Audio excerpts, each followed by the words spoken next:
नमस्कार दोस्तों, स्वागत है आप सभी का साइंस जर्नी पे। दोस्तों, आज हम लोग चर्चा करने वाले हैं एक बहुत ही खूबसूरत जातक कथा, जैसा कि आप जानते हैं एवरी सैटरडे हम लोग एक जातक कथा पे डिस्कशन करते हैं। तो आज हम जो जातक कथा पे डिस्कशन करने वाले हैं, ये आज के डेट में भी पाया जाता है। आज के डेट में भी ये प्रासंगिक है। इसका सॉल्यूशन बहुत पहले बुद्धिज़्म ने खोज निकाला था। लेकिन फिर भी आज भी कहीं-कहीं प्रैक्टिस में पाया जाता है। जब हम बुद्ध की शिक्षाओं को भुला देते हैं और जब शिक्षाएँ भुला दी जाती हैं, तो बहुत सी गलत प्रथाएँ फिर से चल पड़ती हैं और इस कथा से आप ये भी रिलेट कर सकते हैं कि हम इसका प्रॉब्लम सॉल्व कर सकते हैं, पहले भी सॉल्व किया गया था।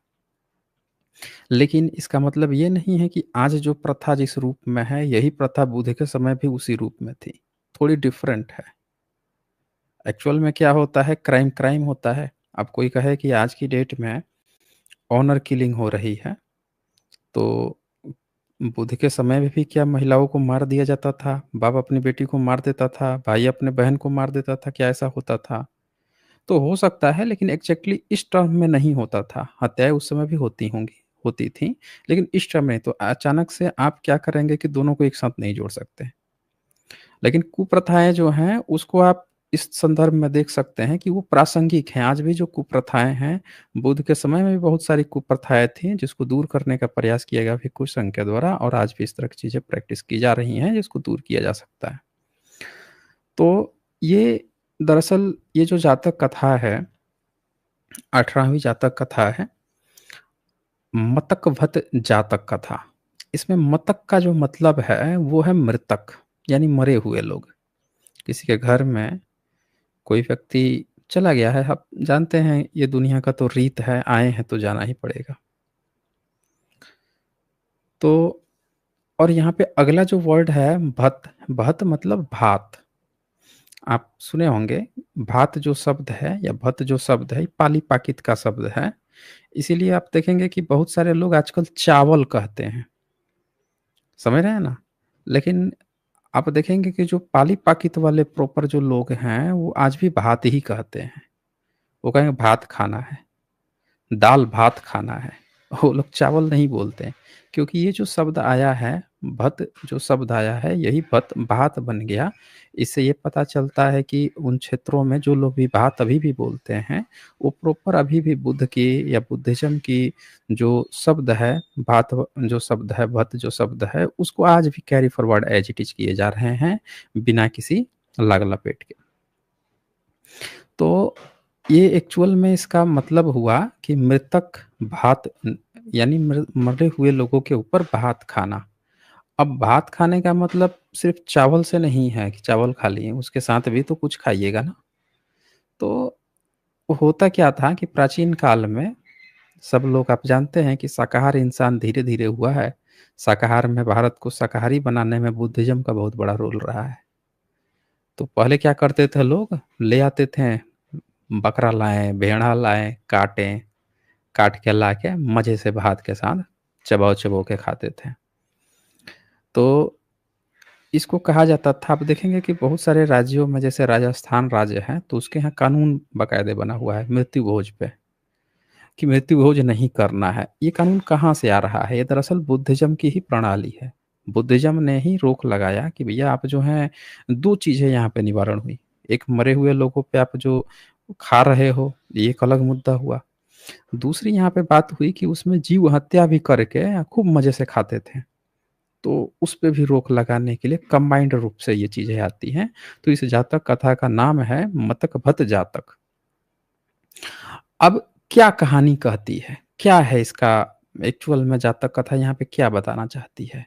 तो उसको हम यहाँ पे डिटेल्स में देखेंगे और ये ऐसी जातक कथा है जिससे कुछ लोगों को कन्फ्यूज़न हो जाता है, अनुवादक भी कन्फ्यूज़ हो जाता है और जो लोग पढ़ते हैं वो भी कन्फ्यूज़ हो जाते हैं। फिर वही वाला राग ब्राह्मण, 3 वेद और ये वेद, वो वेद कहाँ नहीं लगते हैं गढ़ने के लिए क्योंकि उन्होंने कभी भी ढंग से पढ़ा नहीं है जात के। जातकों में उसका क्या मतलब है, क्या वो कहना चाहता है, उसको ध्यान से नहीं पढ़ते हैं। आप पिताजी तुरंत खोज लेते हैं। ऐसा लगता है कि जो ऋग्वेद में बताया गया है ना कि आप 11 नियुग हो सकता है। मतलब एक पति रहेगा, 10 बाहरी आदमी से नियोग। ऐसा लगता है कि कोई पिताजी किसी का है बुद्धिज़्म में, खोजता रहता है कि अरे! यहाँ हमारे पिताजी मिल गए, यहाँ हमारे पिताजी मिल गए। अरे वो बुद्धिस्ट लोगों का है, बुद्धिज़्म का लोगों का है। आपने धर्म परिवर्तन करके कुछ अलग बन गए हो, तो आप अपना कहीं अलग खोज लो। बुद्धिज़्म में खोजोगे तो फिर इस तथ्य को स्वीकार करना पड़ेगा कि क्या आपके पिताजी बुद्धिस्ट थे? अगर थे तो स्वीकार करो कि आपने धर्म परिवर्तन किया है। किसने आपका धर्म परिवर्तन कराया है? ठीक है? ये फिर आपको स्वीकार करना पड़ेगा। तो यहाँ पे इसको शुरू करने से पहले मैं आप लोगों को लीगल डिस्क्लेमर दिखा देता हूँ। ये लीगल डिस्क्लेमर है, जैसा कि आप जानते हैं, यहाँ पे जो भी बातें होती हैं, जो भी प्रेज़ेंटेशन होती हैं, जो भी डिबेट्स होती हैं, इसका उद्देश्य साइंटिफिक टेम्परामेंट को एनकरेज करना है। और जो कोई भी बाहर से वक्ता आते हैं, वो जो भी अपनी बातें रखते हैं, वो उनकी अपनी रिस्पॉन्सिबिलिटीज़ होती है। तो क्या कहता है ये मतकभत जातक? आइए चले शुरू करते हैं। तो ये जातक कथा जो है 18वाँ जातक कथा है।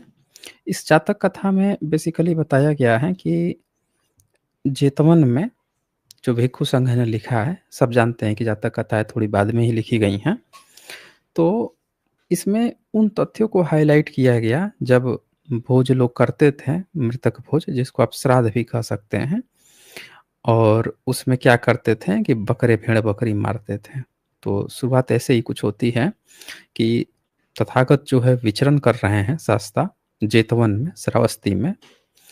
और जो वहाँ पे जो भिक्षुगण हैं, उन लोगों के पास ये प्रॉब्लम लेके जाते हैं उनसे, मतलब जो लेखक है भिक्षु, वो इस तरह से इस कथा को आगे बढ़ाता है कि वो प्रॉब्लम लेके जाते हैं, पूछते हैं शास्ता, आप एक बात बताइए कि बहुत से प्राणी जो हैं, बहुत से इंसान जो हैं, मनुष्य जो हैं, वो प्राणियों को प्राणहीन कर दे रहे हैं या फिर श्राद्ध मना रहे हैं। बताइए, एक तो वो व्यक्ति जो मर गया उसका प्राण तो चला ही गया, ऊपर से ये क्या कर रहे हैं कि उसके साथ कुछ और लोगों को भी मार दे रहे हैं, कुछ और जीव-जंतुओं को मार रहे हैं, उनकी भी हत्या कर रहे हैं। एक मरा सो मरा, कुछ और को मार के या बड़े चाव से बैठ के खा रहे हैं। अब बताइए क्या इससे कुछ उन्नति होगी? कुछ सही चीज़ इससे कुछ निकलेगा? हुँ? कोई ये क्या ये सही प्रैक्टिस है? तो जब इस तरह की बातें वो पूछते हैं, तो फिर भिक्षु आगे इस चीज़ को आगे बढ़ाते हैं कि अब शास्ता क्या इसका जवाब देंगे। तो फिर इस कहानी में ये बताया जाता है कि शास्ता जो हैं अब वो क्या रिप्लाई देते हैं, कहते हैं जैसा कि जातकों की कहानी है। क्या कैसे वो जवाब देंगे कि देखो, ये जो घटना है ना, ये पहली बार ऐसा नहीं हुआ है। इस तरह की घटनाएँ पहले भी हुई हैं। और चलो मैं तुम्हें अतीत की घटनाएँ सुनाता हूँ कि पहले जब इस तरह की प्रॉब्लम हुई थी, तो कैसे पहले के लोगों ने इसको सॉल्व किया था। तो अब इस कहानी को एक अतीत कथा में ले जाया जाएगा, ठीक है? कि उस समय जब इस तरह की घटना हुई थी, तो कैसे इस प्रॉब्लम को जो पूर्व के पंडित थे, यानी पूर्व के जो बोधिसत्व थे, उन लोगों ने कैसे सॉल्व किया था। अब जब ये जो अतीत की कथा चलेगी, इसी अतीत की कथा को लेकर इन सब लोगों ने, जो भ्रमित लोग हैं, जिन लोगों ने कभी पढ़ाई-लिखाई ठीक से की नहीं है, गोबर-गोमूत्र खाए-पिए हैं और सोचते हैं कि बहुत विद्वान बन बन गए हैं, बहुत बड़े विद्वान हो गए हैं। तो उसको ही देख के लगते हैं पिताजी बताने को, "अरे! देखो इसमें तो उसकी चर्चा आ गई है, त्रिवेद की चर्चा आ गई है, ब्राह्मण की चर्चा आ गई है।" लेकिन वो दरअसल जानते नहीं हैं कि वहाँ पे क्या बात चल रही है। जब नहीं जानते हैं तो जैसा कि इन लोगों की आदत है पिताजी खोजने की, तो तुरंत अपना पिताजी उसमें बताने लगते हैं। अब देखें होता क्या है एक्चुअल में, चलिए अब मैं अतीत कथा में ले चलता हूँ। तो वो अब बताते हैं कि अतीत कथा क्या थी इसमें। तो आप जानते हैं कि जातक कथाओं में एक राजा है ब्रह्मदत्त, और ब्रह्मदत्त राजा के ही दरबार में बार-बार ये कहानियाँ बनाई जाती हैं। इससे ये भी पता चलता है कि जो भी बुद्धिस्ट राजा ब्रह्मदत्त हैं, उनके समय में सबसे ज़्यादा जातक कथाएँ बनाई गई थी। और ब्रह्मदत्त ही को बार-बार अपनी जातक कथाओं में साक्षी रखा गया है। अतीत कथा में दिखा के कि एक बार वाराणसी था, वहाँ का राजा ब्रह्मदत्त है। तो उसके राज में एक त्रिवेदज्ञ है, एक त्रिवेदज्ञ आचार्य बमन है एक। तो अब वो श्राद्ध करने का विचार करता है, यानी मृतक भोज की बात है, तो कहता है कि यार एक भेड़ा जो है, इसको ले जाओ, अपने शिष्यों से कहता है ले जाओ, नदी से नहला-धुला के लाओ, गले में माला पहनाओ, फिर इसके ऊपर ना 5 उँगलियों का 5 उँगली पद चिन्ह जो होता है, आप देखे होंगे घर बनता है तो उँगलियों की छाप पड़ती है, वो उँगली इस पर मार दो और फिर जो है लेके आओ सजा-वजा के, फिर इसका हम लोग करते हैं, देते हैं बलि या फिर बैठ के खाया जाएगा। अब इस स्टेटमेंट को कोई भी देख के भ्रमित हो सकता है कि क्या यहाँ पे बुद्धिज़्म ये बताने का प्रयास कर रहा है कि भई यहाँ पे ब्राह्मण शब्द इस्तेमाल कर लिया, श्राद्ध इस्तेमाल कर लिया, बलि प्रथा इस्तेमाल कर ली, तो क्या ये वैदिक ब्राह्मण की बात चल रही है?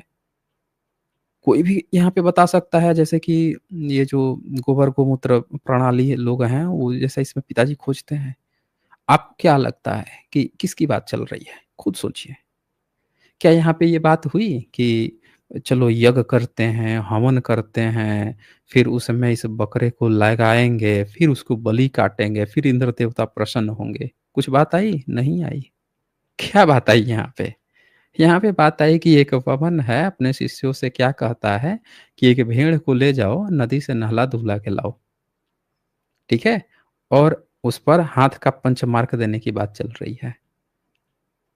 तो इससे ये पता चलता है कि जो बुद्धिज़्म ने जिन बलि प्रथाओं के रोक की थाम की बात की थी, वो बलि प्रथाएँ यज्ञ हवन में बलि प्रथा वाली नहीं थी। बल्कि लोग क्या करते थे कि उस समय जो प्रथा चली आ रही थी पहले से कि जीव-जंतु को लाते थे, काटते थे, खाते थे, यज्ञ हवन की बात नहीं है। ठीक है? ब्रह्मनिज़्म में यज्ञ हवन वाला बलि प्रथा है। कहेंगे कि देखो हमारा वेद पुराना है, वेद में ये जीव मारना है, वो जीव मारना है, इसकी बलि चढ़ानी है, उसकी बलि चढ़ानी है।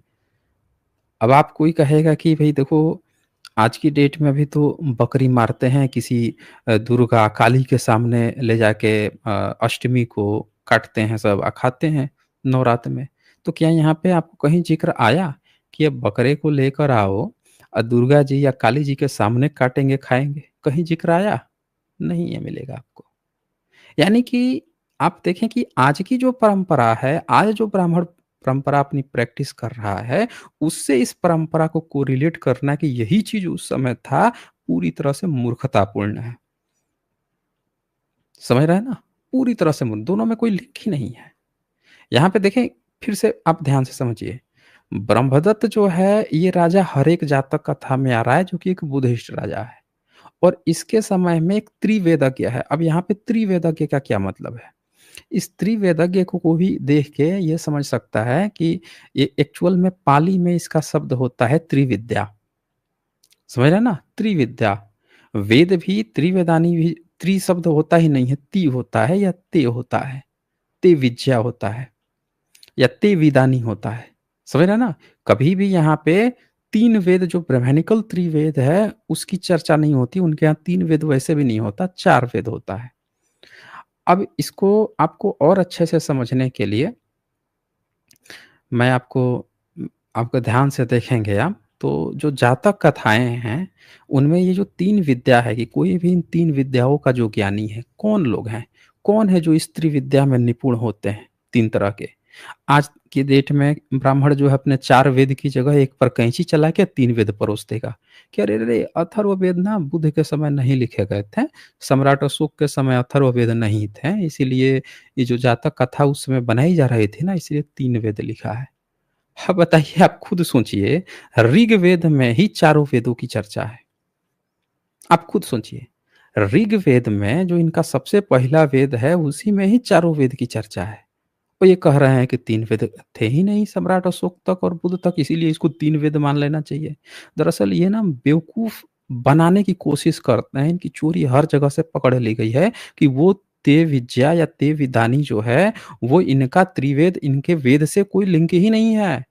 अब वहाँ पे एक बताइए कि अगर 3 वेद का ज्ञाता होगा तो यज्ञ हवन करेगा ना? इनका चतुर्वेदी होगा या त्रिवेदी होगा अगर, तो कहेगा ला भैया यज्ञ हवन करेंगे, यज्ञ हवन में बकरा काटेंगे। अगर इनका पौराणिक ब्राह्मण होगा तो दुर्गा काली का बना के उसको काटेगा। क्या दोनों की बात चली वहाँ पे? नहीं चली। तो यहाँ पे जो 3 विद्या होती है, क्या होती है? एक होती है श्रुति, दूसरा होता है चिंतन और तीसरा होता है भावना। ये आध्यात्मिक ज्ञान है, इनमें जो एक्सपर्ट होता था उसको कहा जाता था आचार्य और ये पढ़ाई-लिखाई करवाते थे। अब कोई कहेगा कि यहाँ सुरती, तो ये सुरती खैनी तंबाकू नहीं है और ना ही ये सुरती का मतलब ऋग्वेद, यजुर्वेद, सामवेद, अथर्ववेद है। अगर आप सोचिए कि श्रुति का मतलब वेद है, तो बाकी के ये दोनों क्या हैं, घास छीलने के लिए हैं? हैं? पहला वेद में चारों वेद आ गया, तो बाकी जो दूसरा है चिंतन, तर्क शक्ति, ये क्या घास छीलने के लिए दूसरा वेद है? तीसरा वेद भावना, ये क्या घास छीलने के लिए है? हैं? एक ही पहले में श्रुति में ही चारों वेद आ गया तो।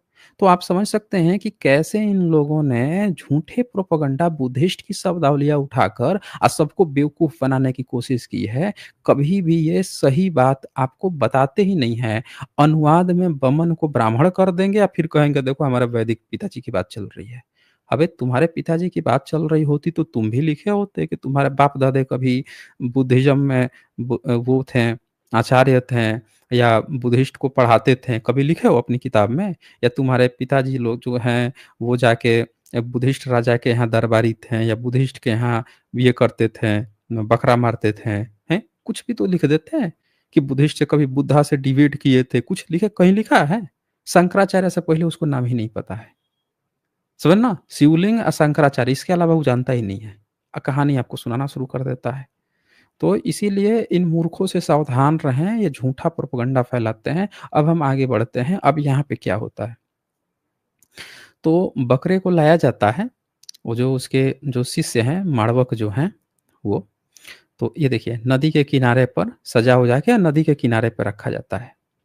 वह भेड़ा अपने पूर्व कर्म का विचार कर, अब इसमें जैसा कि आप अतीत कथा है, अतीत कथा में अक्सर हाँ, ये दिखाया गया है, कर्म पे विचार करने की बात आई है। कि जो भेड़ा है वो सोचता है ऐसे दुःख से आज मुक्त हो जाऊँगा, सोच हर्षित हो घड़े के फूटने की तरह जोर से हँसा। वो भेड़ा जो है अब ये अब अतीत कथा में आप जानते हैं कि चाहे वो बकरा हो, भेड़ा हो, मृग हो, सबसे बुलवाया जाता है। मतलब वो क्या सोच रखता है उसकी भी थिंकिंग भिक्खु लिखते हैं, वो क्या सोच रहा होगा। तो वो लिखते हैं कि वो जो कहानी है ना, तो वो कहता है कि एक बार वो जो है जोर से हँसता है। फिर उसके बाद से लिखता है कि यह ब्राह्मण मुझे मारकर जिस दुःख को मैंने भोगा है उसे भोगेगा। सोच ब्राह्मण के प्रति करुणा का भाव उत्पन्न कर जोर से रोया। अब ये देखें एक भिक्षु जब लिख रहा है तो कितना ज़बरदस्त आप देखें कि एक जीव के अंदर किस तरह की करुणा आ रही है। क्या कह रहा है कि ये जो बमन है, ये बमन अगर हमको मारेगा तो हमें तो मुक्ति मिल जाएगी क्योंकि मैंने भी पहले गलत किया था। और मैंने क्या गलत किया था कि मैंने भी एक बलि चढ़ा दी थी, एक जीव को काट दिया था, तो अगले 500 जन्म तक हमारा गला कटते आ रहा है। समझ रहे हैं? अब मैं यही सोच रहा हूँ कि ये जो वामन हमको मार रहा है, तो ये 500वाँ हमारा जन्म है, तो हम तो मुक्त हो जाएँगे, ठीक है? लेकिन ये वामन जो अब हमको मारेगा, तो इसको अगले 500 बार इसका गला कटना है, हर बार। इसको कितना दुःख होगा। तो उसके दुःख को जान के दूसरी बार वो रोता है। अब इसके जब वो देखते हैं, उसके शिष्य देखते हैं, माड़वक सब देखते हैं, ब्रह्मचारी जो माड़वक हैं, वो सब देखते हैं, तो कहते हैं, पूछा सम, भेड़, तू जोर से हँसा फिर रोया। किस कारण तू हँसा किस कारण रोया भाई? क्यों तुम हँसे हो क्यों तुम रोए हो? तुम यह बात मुझे अपने तो कहता है, जो भेड़ है वो कहता है, ये बात मैं बताऊँगा, तुम अपने ना गुरुजी के पास ले चलो, उसी को मैं बताऊँगा। तो वो लेके उसको अपने गुरुजी के पास जाते हैं सब, आचार्य के पास जाते हैं। तो आचार्य जो है उसकी भेड़े से पूछता है। देखिए यहाँ पे कहीं भी यज्ञ हवन आता है कि उसको यज्ञ हवन कुंड के पास ले गया, अग्नि चल रही थी, यज्ञ हवन हो रहा था, उसकी बलि नहीं है ना, है ही नहीं, वो वैदिक की बात ही नहीं है यहाँ पे। ये बमन है और सब खाते थे, मांस-वांस सब खाते थे। समझ रहे हैं आप? मांस खूब दबा-दबा के खाते थे। हर व्यक्ति खाता था। ये बुद्धिज़्म ने सब लोगों को शाकाहारी बनाया। तो अब क्या होता है कि जब वो पूछता है आचार्य कि भेड़ा ये बता तू किस लिए हँसा, किस लिए रोया? तब भेड़ा उसको बताता है कि असल में मैं ना सुनो बमन, मैं ना पिछले जन्म में तुम्हारी ही तरह था बमन मैं, खूब पाठ-वाठ करता था और फिर सोचा कि मैं भी श्राद्ध करूँगा और एक भेड़ा को मार के अमृतक भात दूँगा, ठीक है ना? मृतक भात यानी कि भोज पार्टी दूँगा मैं, श्राद्ध कर्म करवाऊँगा मैं भी। तो मैंने मार तो दिया उसको, लेकिन उसके बाद से ना अगले 500 योनि तक हम मेरा गर्दन कटा है, अगले 500 तक। तो मैं इसीलिए ये 500वाँ मेरा है कि इस बार गर्दन कट जाएगा तो अब मैं मुक्त हो जाऊँगा, कि मैंने एक पशु को मारने का कुकर्म किया है, उसकी हमको मुक्ति मिल जाएगी। इसीलिए मैं हँस रहा था कि चलो अब इस बार तो मुक्ति मिल गई। तो बोल रहा है कि तू किस लिए रो रहा था? मैं रोया इसलिए कि जो तू काम करने जा रहे हो, ये ठीक काम मैं भी तो किया था। तो मुझे तुम्हारे लिए दुःख है कि अगले 500 योनि तो तुमको दुःख होने वाला है, तुम्हारी गर्दनें कटेंगी अब तो। यही काम तो मैं किया था जो भुगत रहा हूँ। तो अगले 500 जन्म तो तुम्हें तुम्हारे गर्दन कटने हैं। अब सोचो। तो ब्राह्मण जो है कहता है कि देखो, देखो, तुम बिल्कुल भी घबराओ मत, डरो मत, ठीक है? मैं तुम्हें नहीं मारूँगा। तो कहता है भेड़ कहता है देखो, तुम चाहे मुझे मारो या मत मारो, मैं तो आज मर के रहूँगा क्योंकि मेरे मुक्ति का दिन है, ठीक है? तो ये कहता है, जो बमन है कहता है कि मैं तेरी हिफाज़त करूँगा, तू चिंता मत कर, तूने जो भी पाप किया है, वो बड़ा भारी पाप है, मैं नहीं मारूँगा। अब आप सोच रहे होंगे कि इसमें बमन को ही क्यों लिया गया? तो यहाँ पे बमन को लेने का तात्पर्य ये था कि बमन जो है एक पढ़ा-लिखा व्यक्ति है, एक शिक्षित है जो लोगों में, समाज में एक सही संदेश दे रहा है और चूँकि उसमें ही ये गलतफ़हमी है, उसमें ही इस बात का बोध नहीं है कि हमको जो है किसी चीज़ को काटना है, मारना है, खाना है कि नहीं खाना है। इसीलिए उसको दिया गया है कि वो भी सुधर जाता है, उसमें भी सुधार आता है। ये इस कथा का मूल मतलब है। अब क्या होता है कि वो कहता है कि मैं तुझे मरने नहीं दूँगा, चल मैं। अब आप सोचिए कि क्या ब्राह्मण ने आज तक ऐसा किया है? सोचिए, वैदिक ब्राह्मण वो तो वेद पढ़ रहा है ना, वो तो उसको इंद्र की बलि चढ़ानी है, वो किसी भेड़ की बात क्यों सुनेगा भाई? बताइए? अब्राहमिक रिलीजन को ही आप देख लीजिए, उसमें भेड़ बना दिया किसको? उसके बेटे को, अब्राहम के बेटे को। कोई फरिश्ता आता है, कहता है पहले अपनी कुर्बानी दो, अपने बेटा की कुर्बानी देने जाता है, उसको भेड़ बना देता है, भेड़ उसकी जगह भेड़ ले आता है, उसको छुड़वा देता है, भेड़ को मार के खाते हैं सब। यहाँ पे क्या चल रहा है? यहाँ पे दिखा रहा है कि बमन जो है वो सुधर रहा है। उन लोगों ने कॉपी कर लिया, बमन को अब्राहम बना लिया। एक कहानी में थोड़ा मॉडिफिकेशन कर लिया कि अरे बुद्धिस्ट वो कहते हैं ला हम तो भेड़ को मारेंगे, खाएँगे। यहाँ सुधार की बात चल रही है कि बमन को भी सुधार दिया। तो अब क्या होता है कि भेड़ जो है जब छोड़ देता है उसको, उसके शिष्य जो है भी छोड़ देते हैं भेड़ को, वो जंगल में ही। तो वो क्या करता है, भेड़ा जैसे छूटता है, एक पत्थर की शिला थी, जाके वहीं पे बगल में घास-पात उगा हुआ था, लगा पकड़ के खाने। तो जब उसको खाने लगा, तब तक बिजली मौसम थोड़ा गड़बड़ था, बिजली कड़कती है और बिजली गिरती है, वो जो पत्थर था शिला उसी पे पड़ती है। शिला टूट जाता है, नुकीला हो जाता है, धारदार हो जाता है और सीधे बकरे के वहीं बगल में था ही, गर्दन में पड़ती है, गर्दन उतर जाता है, बकरा वहीं पे मर जाता है। और बकरा तो बोल ही चुका था कि हमारा तो आज मुक्ति का दिन है, तो हम तो किसी भी तरह से तुम मारो चाहे मत मारो, हमारा तो मुक्ति होना ही होना है। मतलब यहाँ क्या बताया जा रहा है कि जो लोग भी आपको ये सजेशन देते हैं, जब आप कहेंगे कि यार किसी जीव की हत्या नहीं करनी चाहिए, तो आपको कुछ आ जाएँगे तालिबानी लोग और वो आपको समझाने लगेंगे, तुम क्या समझ रहे हो कि इस बकरे को नहीं मारोगे, इस चिकन को तुम गर्दन नहीं उतारोगे, तो क्या दुनिया में नहीं उतरेगा? उतरेगा। कहीं न कहीं दूसरा कोई उतार रहा होगा, तुम मुझसे तो रुकवा लोगे, लेकिन दूसरा कोई कहीं न कहीं। इस कहानी में यही चीज़ बताई गई है कि यहाँ पे वो बकरा बोलता है कि आप चाहे मेरी बात सुन के तुम सँभल जाओ, लेकिन मेरी तो गर्दन कटनी ही कटनी है, मेरी तो मुक्ति होनी ही होनी है। आप देखें कितना खूबसूरती से इस जातक को लिखा गया जिसमें बकरे के से भी ये कहलवाया जा रहा है कि मेरी गर्दन कटनी ही कटनी है, मेरी मुक्ति होनी ही होनी है। तुम भले ही सुधर जाओ, भले ही तुम मत मरो, किसी न किसी दूसरे कारण से तो मैं मरूँगा ही मरूँगा। और ये लोग भी वही कहते हैं। यानी यहाँ पे ये बताने का प्रयास किया गया है कि भले ही वो मर रहा है, जो भी कर रहा है, सुधार हमको अपने अंदर तब भी करना है। ये सोच के कि वो उसके साथ तब भी वो होगा, हम नहीं सुधार करेंगे, हम ऐसे ही बेवड़े बने रहेंगे, अधूर्त बने रहेंगे, ये नहीं बनना है।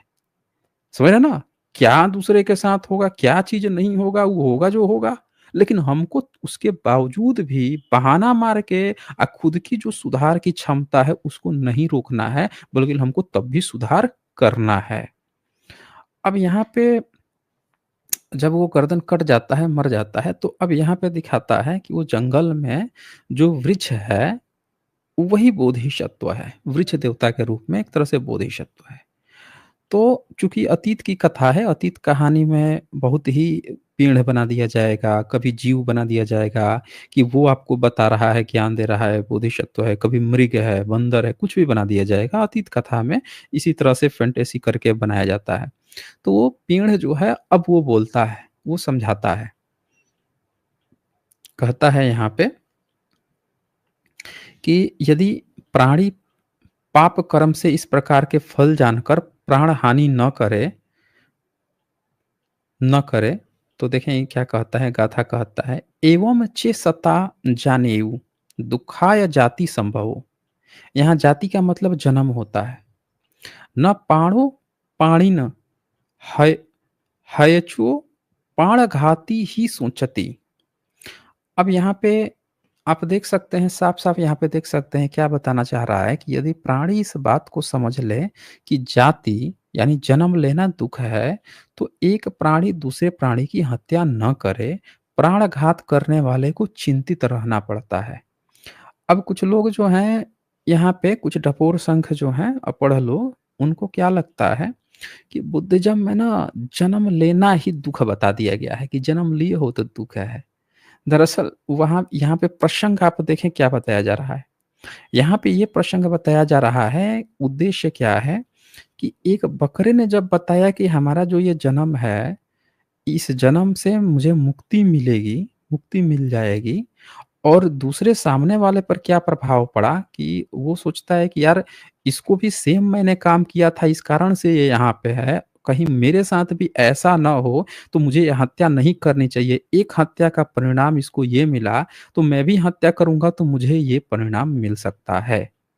तो ये जन्म जो है उस बकरे के संदर्भ में बताया गया है कि एक प्राणी इस बात को समझ ले कि उसका जन्म जो है दुःख से हुआ है, और अपना दुःख जब सामने वाले से व्यक्त करता है, उसको भी समझ में आया कि उसका जो जन्म होगा, फिर वो दुःख के लिए ही होगा, मरने के लिए ही होगा, तो वो फिर ये काम नहीं करेगा, हत्या नहीं करेगा। इसका मतलब ये नहीं है कि ये हर जगह यही चीज़ दिया गया है। कि बुद्धिज़्म आपसे कह रहा है जन्म लेना ही ये है, ये है। ये प्रसंग है जिसमें इस चीज़ को समझाया गया है, ताकि बलि प्रथा जो निरीह जंतु हैं, जो बोल नहीं सकते, समझ रहे हैं ना? अपना दुःख व्यक्त नहीं कर सकते हैं बोल के, चिल्ला के, तो उनके लिए बताया गया है कि उनकी जान बचाने के केस में ये कहा गया है। तो ये जब कहानी जब ये चल जाती है, तो यहाँ पे बोधिसत्व जो है वो यही बताते हैं कि दूसरों का वध करना, पीड़ा देना, ये सारी ये गलत चीज़ है, इससे दुःख मिलता है। और फिर इसको बताने के बाद से वो कहते हैं, महासत्व ने नरक भय का डर दिखाकर, यहाँ नरक मतलब क्या है? यहाँ निरय, निरय मतलब कि आपको भी दुःख होगा। ये दरअसल कर्म फल की तरह आप समझ सकते हैं कि जो अतीत कथा में ये दिखाया गया कि आप जो कर्म कर रहे हो, किसी का वध कर रहे हो, तो आपका भी वध होगा। आइए आज भी आप देखते हैं जितने गैंगस्टर हैं, अपने जवानी में दूसरों को खूब मारते हैं, खूब मारते हैं, और आप उनके सारा काउंट कीजिए, सबका जो है आप बैकग्राउंड निकालिए, सबका आखिरी स्टेज निकालिए कि उनकी मृत्यु कैसे हुई थी। वो ज़िंदगी में अपना कितना खुश था, क्या उसकी भी किसी ने हत्या कर दी थी? तो आप पाएँगे 99% जितने भी इस तरह के लोग हैं, ज़िंदगी भर दूसरों की हत्या करते हैं, फिर कोई दूसरा इनकी हत्या कर देता है। तो इसी तरह से इनका ये प्रोसेस चलते रहता है। तो यहाँ पे यही चीज़ दिखाया जाता है कि वो जो महासत्व है, पेड़ जो है, वो ये बताता है कि एक एक किसी का वध करोगे तो तुमको भी तुम्हारा भी वध होगा, यही तुम्हारा नरक है, ये नरक का भय है। तो ये एक तरह से जो भयभीत हो गया, सामने वाला डर गया कि हमको भी सेम सज़ा मिलेगी। मान लेते हैं कोई व्यक्ति जो है, कोई बाप है, उसको जैसे अभी एक केस आया हरियाणा में, एक टेनिस प्लेयर थी, लड़की थी, यादव परिवार की थी और उसको उसने मार दिया, हत्या कर दिया। अब उसको जोड़ा जा रहा है ऑनर किलिंग का। कह रहा है, उसका ये कहना है कि रील बना रही थी, तो रील बनाने के कारण मुझे पसंद नहीं आया, गाँव वालों को पसंद नहीं आया। कह रहे हैं कि ये रील बनाती है, कमेंट्स आते हैं, घर की इज़्ज़त खराब हो रही है, गोली मार दिया। बताइए, यहाँ पे क्या चल रहा है? अगर उस व्यक्ति में ये भय होता कि आज तो मैं उसको मार दे रहा हूँ, लेकिन मारने के बाद से उसके साथ भी यही बिहेव होगा, उसको भी इसी पीड़ा से गुज़रना पड़ेगा, जो ये पीड़ा उस दूसरे को देना चाहता है, वो ठीक पीड़ा उसको भी मिलनी है, उसको भी मुक्त कर दिया जाएगा। अगर ये भय जब उसके अंदर होगा, तो वो नहीं मरेगा। अब कोई उसको बीमारी है, कोई मनोवैज्ञानिक बीमारी हो गई है उसको, कह दे कि नहीं-नहीं मरेंगे तो मरेंगे, उसको मार के मरेंगे, इस तरह की कोई बीमारी, मानसिक बीमारी से गुज़र रहा है, उसका एक अलग दूसरा इलाज है। लेकिन एक नॉर्मल स्वस्थ व्यक्ति जो है, जब उसको इस बात का ज्ञान हो कि इसका अंजाम भी बुरा ही होगा, तो वो इससे बचेगा। तो यहाँ पे यही चीज़ दिखाने की भी कोशिश की गई है। कि मनुष्य उस धर्मोपदेश को सुन निरय से भयभीत हो, प्राणातिपात जीव हिंसा से हटे। बोधिसत्व उपदेश से मनुष्यों को शील सदाचार में प्रतिष्ठित कर अपने कर्मानुसार गए। जन समूह ने भी, अब वहाँ की जो भी पब्लिक थी, वो सब ने बोधिसत्व के उपदेशानुसार आचरण कर दान देना आदि पुण्य कर्म कर देवनगर को भर दिया। शास्ता ने यह धर्म देशना को लाभ मेल मिलाकर जातक का सारांश निकाल दिखाया, मैं ही उस समय का वृक्ष देवता था। अब यहाँ पे इस चीज को कोरिलेट कर दिया गया कि ये पहले के समय में अतीत कथा में वो पेड़ ही बोधिसत्व थे, यानी कि तथागत से रिलेट कर दिया गया, शास्ता थे। तो ओवरऑल आपने क्या देखा इस जातक कथा में, इसका आप क्या कंक्लूजन निकालते हैं, वो आप कमेंट में दर्ज करना मत भूलिएगा स्ट्रीम खत्म होने के बाद से। और मैं यहाँ पे लिंक दे देता हूँ, जिनको भी डिबेट करना है, अपनी बात रखनी है, क्योंकि आज का सेशन छोटा होता है, तो 1 घंटे से ज़्यादा हम लोग सेशन को रखते नहीं हैं, आधे घंटे हो ही चुके हैं। तो जिनको अपनी बात रखनी हो वो जुड़े, और वो अपनी जुड़ के अपनी बात रख सकते हैं। तब तक यहाँ पे कुछ सुपर चैट्स आए हैं, वो हम देख लेते हैं। इसको पिन भी कर देता हूँ मैं, जिनको अपनी बात रखनी है, वो रख सकते हैं। ओवरऑल आप देखते हैं कि किस तरह से श्राद्ध जो लोग कर्म कर्म करते थे, जीव हत्या करके खाते थे, उसको रोकने के लिए बुद्धिज़्म ने कहानी बनाई है। कुछ लोग जो हैं ज़बरदस्ती इसमें अपना बाप खोजने लगते हैं। आप बताइए, लास्ट में क्या लिखा था कि पूरा वहाँ का जितना जन समुदाय है, सब बोधिसत्व की बात मान के उसको फ़ॉलो करने लगा। अब आप खुद सोचिए, क्या इनका वैदिक ब्राह्मण जो सब के सब बुद्धिस्ट बन गया? अगर वैदिक था तो? जब बन गया, तो क्या किसी आज का जो ब्राह्मण है लिखा उसने कि हमारे सारे बाप-दादा जो हैं बुद्धिस्ट बन गए थे, फिर हम मुगलों के समय में जो है धर्म परिवर्तन कर लिए, अब मुगलों का हिंदू बन गए, लिखा कहीं पे? तो इसीलिए बाप बनाना छोड़ दीजिए। बुद्धिज़्म की कहानियाँ, उसमें वमन-शमन होते हैं, उन किरदारों के आधार पर दिखाई जाती है, ना कि किसी वैदिक ब्राह्मण के। तो ये मैंने पिन भी कर दिया है, जिनको अपनी बातें रखनी है, वो यहाँ जुड़ के रख सकते हैं। यहाँ पे जेपी सिंह जी का सुपर स्टिकर है। वो जी का यहाँ सुपर स्टिकर है, शुक्रिया जी आपका। और देखें आप कौन आए हैं यहाँ पे, ये कोई धर्माचंद आए हैं। हाँ जी, धर्माचंद, बताएँ क्या कहना चाह नमस्कार सर। हाँ जी, नमस्कार जी। बैकग्राउंड साउंड आ रहा सर है वो आपका, जो खड़-खड़ आवाज़ आ रही है। सर आपने जो वो लड़की के बारे में बताया, उसके फादर को लोग ताने मारते थे कि तू लड़की की कमाई खाता है। लड़की की कमाई खाता है, इसीलिए गोली मार दिया?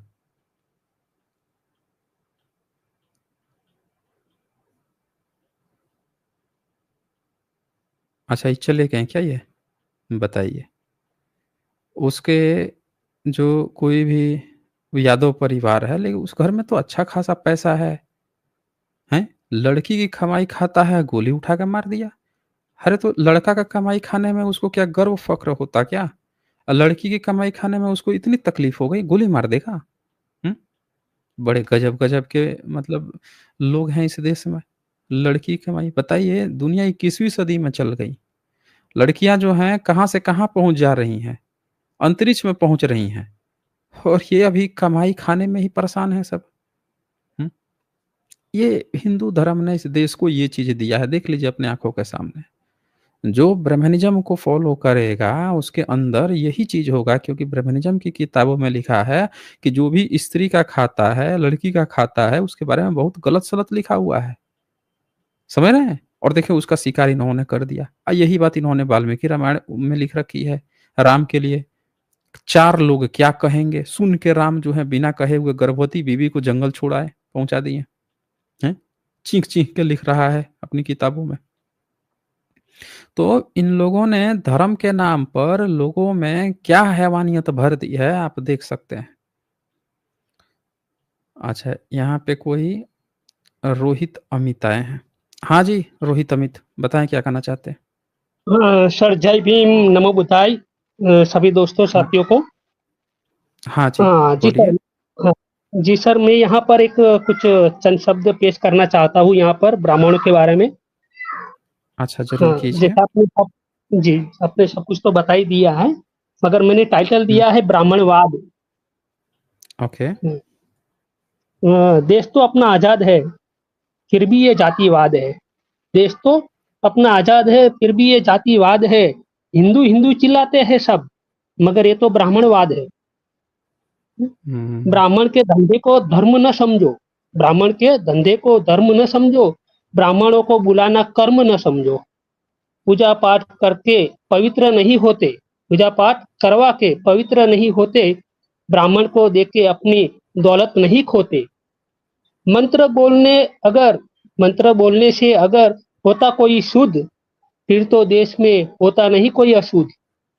मूर्ख ये बनाता है, मूर्ख ये बनाता है, कथा ये सुनाता है, पढ़ता नहीं है कुछ पन्ने, पढ़ता नहीं है कुछ पन्ने, सत्य छुपाता है। पाप पुण्य के नाम से स्वर्ग नर्क दिखाता है, पाप पुण्य के नाम से स्वर्ग ये दिखाता है, आत्मा होती नहीं है और भूतों से डराता है। शनि दूर हुँ, मंगल दूर, शनि दूर मंगल दूर, पास ये बुलाता है, बनकर ज्योतिष देखो, बेवकूफ ये बनाता है। दुल्हन हमारा, दुल्हन हमारी, दूल्हा हमारा, दुल्हन हमारी, चक्कर ये लगवाता है। बिन बुलाए बाराती ये खाना खा के जाता है। बीबी अपनी बच्चा अपना नाम ये बताता है, बीबी अपनी बच्चा अपना नाम ये बताता है। धरती अपनी घर अपना पवित्र ये बनाता है। मंदिर अपना भगवान अपना, मंदिर अपना भगवान अपना, धंधा ये चलाता है। जिंदगी अपनी मौत अपनी, पिंडदान ये करवाता है। गरीब यहाँ मरते हैं भूखे, गरीब यहाँ मरते हैं भूखे, खा खा के ये हुआ पंडा। गरीब यहाँ मरते हैं भूखे, खा खा के हुआ मोटा पंडा। मूल निवासी समझ न पाए, अजीब सा जो है ये फंडा। बहुत बढ़िया, बहुत गज़ब। बहुत थैंक यू ज़बरदस्त सर। आपने कहीं से लिया है आपने इसको बनाया है? नहीं सर, नहीं नहीं सर, एक्चुअली मैं एक कलाकारी हूँ, मैं खुद ही अच्छा, लिखता हूँ, ओके, हर तरह की बहुत लिखता हूँ बढ़िया। मैं। बहुत ज़बरदस्त आपने मतलब क्या बताया जाए, शब्द नहीं है मेरे पास, बहुत खूबसूरत। Thank you.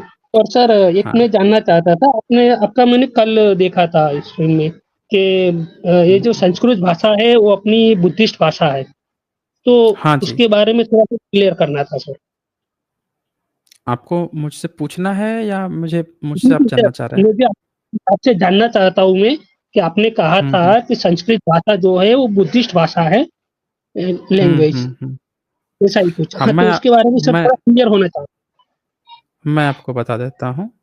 जैसे हूँ। भारत में अगर आप ध्यान से देखेंगे, जितने भी पुराने इंस्क्रिप्शन मिले हैं, तो हुँ, उसमें सबसे जो पुराना इंस्क्रिप्शन मिला है, वो है पाली-पाकित का। फिर उसके बाद से जो इंस्क्रिप्शन मिलेंगे, उसमें आप देखेंगे कि समय-समय पर चीज़ें थोड़ी बदलती हैं ना, भाषाएँ भी बदल हुँ, जाती हैं। अंग्रेज़ों के समय में हिंदी भाषा जन्म ली है भारत में। तो इसी तरह से वहाँ पे थोड़ा-सा बदलाव होते जाता है। तो अब जो भाषा आती है ना, वो थोड़ा मिश्रित भाषा हो जाती है। तो उसको आप देखेंगे जैसे हाथीपाड़ा इंस्क्रिप्शन को आप देखेंगे, हाथीपाड़ा घोषुंडी का इंस्क्रिप्शन देखेंगे, तो उसको जो है ये लोग कहेंगे कि संस्कृत है, लेकिन वो कंप्लीट संस्कृत नहीं है, वो मिश्रित है। फिर इसके बाद से आप सीधे चले जाएँगे जूनागढ़ अभिलेख में दूसरी सदी, पहली दूसरी हुँ, सदी, उसको भी ये संस्कृत कहेंगे लेकिन वो संस्कृत नहीं है। वो पाली-प्राकृत इन्फ्लुएंस है, उसको संस्कृत कहने पर बहुत सारी गलतियाँ निकल आएँगी, यानी वो संस्कृत नहीं है, भाषा जो है पाली-प्राकृत से धीरे-धीरे बढ़ रही है। अब इसमें सबसे जो मेन बात है वो ये है कि इस इंस्क्रिप्शन को लिखवा कौन रहा था? कौन था व्यक्ति जो इन इंस्क्रिप्शन को लिखवा रहा था? तो आपको यहाँ पे जवाब मिलेगा कि इसको लिखवा रहे थे बुद्धिस्ट राजा, सब बुद्धिस्ट राजा थे। समझ रहे हैं? जी। अगर जी सर, बिल्कुल। बुद्धिस्ट हाँ, बुद्धिस्ट राजा थे, अगर बुद्धिस्ट राजा नहीं होते हैं, तब आपको एक बार को कह सकते थे कि हाँ, ये ब्राह्मणों का है। दूसरी बात कि बुद्धिज़्म की जितनी पुरानी किताबें मिली, जैसे जो इंस्क्रिप्शन मिले हैं या बुद्धिस्ट की किताबें जैसे अश्वघोष पहली सदी में है, उनकी सबसे बड़ी फ़ेमस एक किताब है बुद्धचरित। और बुद्धचरित की जो लैंग्वेज है, उसको कहा जाता है कि ये भी संस्कृत है। समझ रहे हैं? हालाँकि वो आज हुँ, की प्रॉपर संस्कृत नहीं है, लेकिन वो संस्कृत है, यानी संस्कृत का प्रोटो जो वर्ज़न उस समय बुद्धिस्ट लोग ही बना रहे थे।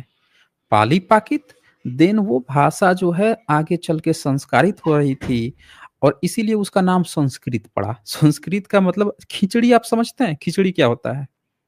जी, जी, बिल्कुल।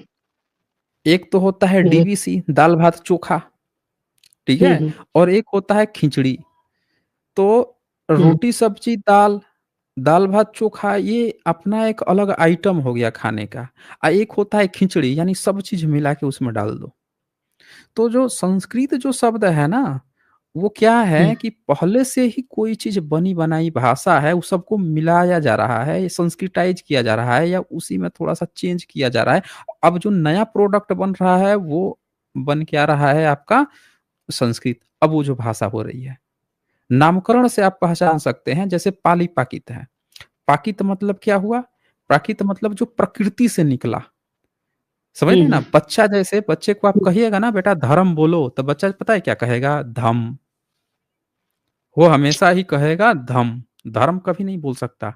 जो नए-नए बच्चे जो होते हैं उनको अभी कभी सिखाइएगा, कहिएगा धर्म बोलने के लिए, धर्म नहीं बोल पाएगा, वो बोलेगा धम। यानी धम क्या है? प्राकृतिक भाषा है, नेचुरल भाषा है, नेटिव भाषा है, जो लोगों के मतलब जीवन शैली से, प्रकृति से ही निकल के आया। जब उसको संस्कारित कर दिया जाएगा तो सिखाया जाएगा बोलो धर्म।